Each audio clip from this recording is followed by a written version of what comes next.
یہ ایک ایسی کہانی ہے جہاں خونی رشتے ہی ایک دوسرے کے دشمن بن جاتے ہیں۔ محبت، حسد اور خاندانی وقار کے گرد گھومتی یہ داستان شمیر، انزل اور حارث کی ہے۔ کہانی لہو کا مان۔ پس منظر: ایک بڑا عالی شان خاندان جس کی جڑیں گاؤں کی حویلی سے لے کر شہر کے بڑے بزنس تک پھیلی ہوئی تھیں۔ دادا جان کا فیصلہ پتھر کی لکیر ہوتا تھا۔ شمیر، جو منجلے بھائی کا بیٹا تھا، خاموش طبع، محنتی اور انزل کا بچپن سے محافظ تھا۔ انزل جو سب کی لاڈلی تھی، معصومیت اور خوبصورتی کا پیکر تھی۔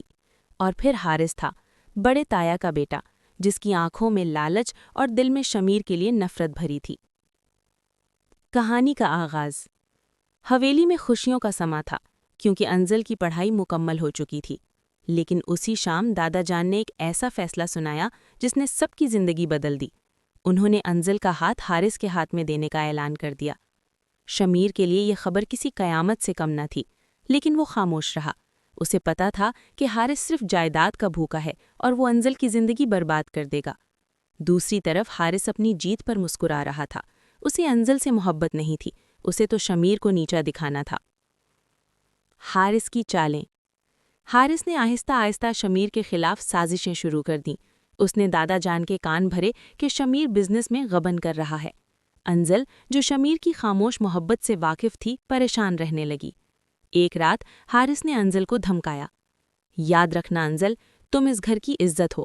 اگر تم نے شمیر کی طرف دیکھا بھی تو میں اسے شہر چھوڑنے پر مجبور کر دوں گا، وہ سڑک پر آ جائے گا۔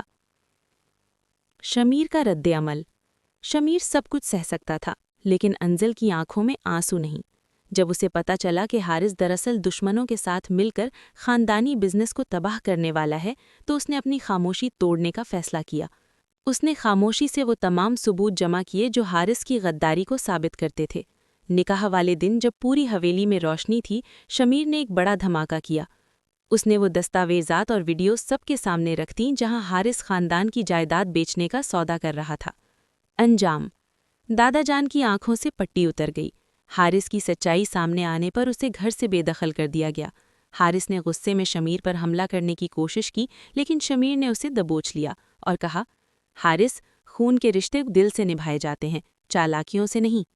آخرکار دادا جان نے اپنی غلطی تسلیم کی اور انزل کا ہاتھ شمیر کے ہاتھ میں دے دیا، کیونکہ وہی تھا جس نے صرف انزل سے نہیں بلکہ پورے خاندان کے وقار سے سچی محبت کی تھی۔ اس کہانی میں مزید کیا شامل کروں؟ کیا آپ حارث اور شمیر کے درمیان کوئی بڑا مقابلہ، ایکشن سین دیکھنا چاہتے ہیں؟ یا میں شمیر اور انزل کے بچپن کی کوئی یاد لکھوں جو ان کی محبت